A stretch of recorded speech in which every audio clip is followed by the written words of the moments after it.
forgotten or not forgotten. We recognize that there are those forces in this city that thought that this movement would have died by now. There are those who thought that we would have given a few speeches a couple of months ago, expressed a little outrage, and would have been done with this and moved on to the next issue, moved on to housing, moved on to jobs, moved on to educational opportunities. But this movement committed itself on December 2nd, which is a day that will live in infamy. It was the day that these officers murdered Mario Woods in cold blood. And make no mistake about it, Mario Woods is dead.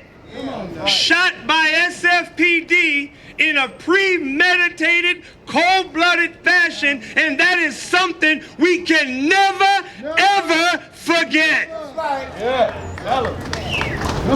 Shot at over 40 times at point-blank range. And the first report we got from this chief was that Mario Woods threatened the officers with threatening gestures with a kitchen knife. Only to find out that the videotape told another story. Showed these officers guns trained at Mario Woods' head from the beginning. Their hands, their arms stretched out with their weapons, guns pointed at his head, looking for any excuse to blow that man away. Mario Woods tried to talk to them, tried to appeal to them with gestures, trying to explain to them. And they refused to even talk to the young man. And after a while, they kept hitting him with bean bags and pepper spray while he was trying to engage them in dialogue. And at a certain point, he just got fed up and tried to walk away. And an officer stepped in front of him, not as a threat, but that officer was determined to shoot him in his head. What was the threat? There was no threat, which means that Chief Sir lied to the world. It used to be lying meant something. It used to be if you lied and you're a public official, that produced a crisis in confidence. But you have a chief now that can lie and keep his job. You have a department that can lie and keep their job. You got officers that can write Ku Klux Klan-like text messages and keep their job. You got an officer that can threaten Alex Nieto's family to burn their house down. This is not the musings of somebody on Facebook. This is a law enforcement official threatening this man's house. And keep your job. Remember now, this is not Mayor Trump. This is not some Republican administration for all us Democrats who want to blame everything on the Republicans.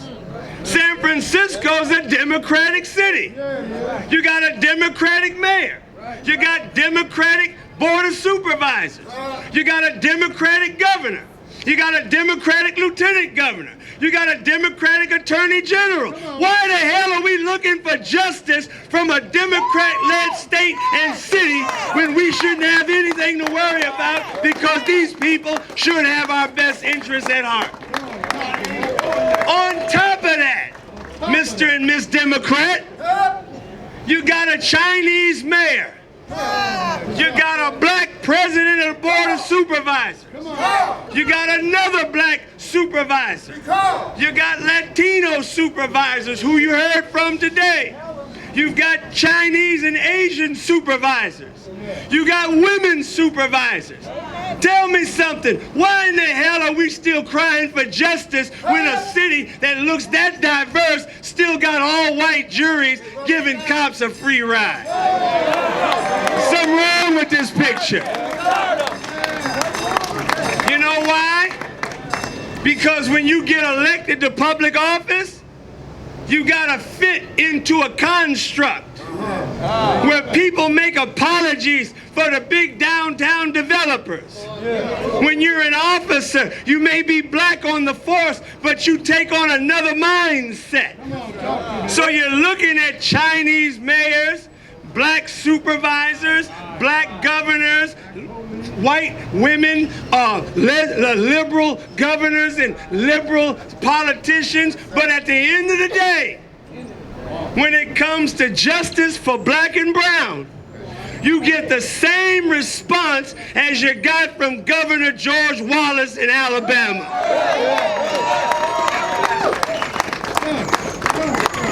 Why is Chief Sir still on the job? Even Chicago had a good sense to fire the chief. Here's a chief, on his watch, people are murdered. Think about 59 shots. What could Alex Nieto have done that required 59 shots? What could Mario Woods have done that required 40 shots 10 feet away? So there are those who think we should be quiet. We've said our piece and we should be done. But we making our word bond. We told Mayor Lee, until you fire your chief, we're going to dog your trail. Everywhere you go, we're going to be there, and we are going to make our word bond.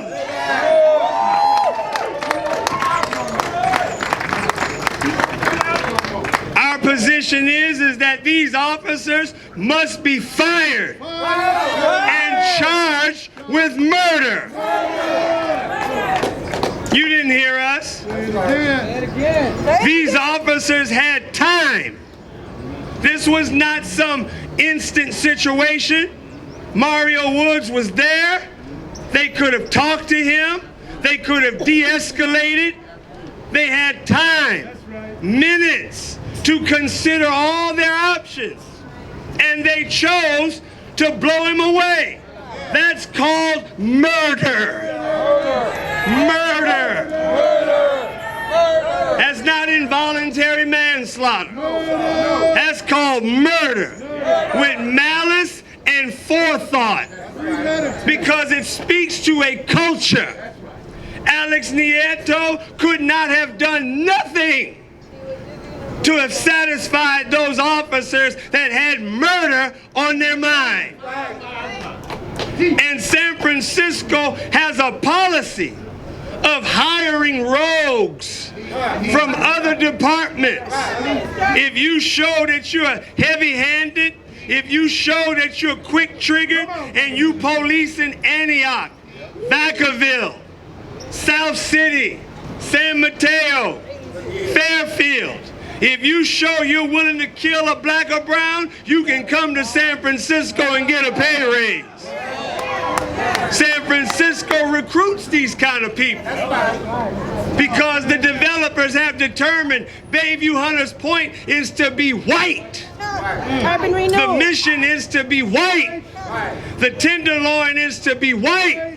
So they send their shock troops, their Gestapo-minded police, to come in with heavy-handed tactics, looking for any old excuse to shoot first and ask questions somewhere down the line.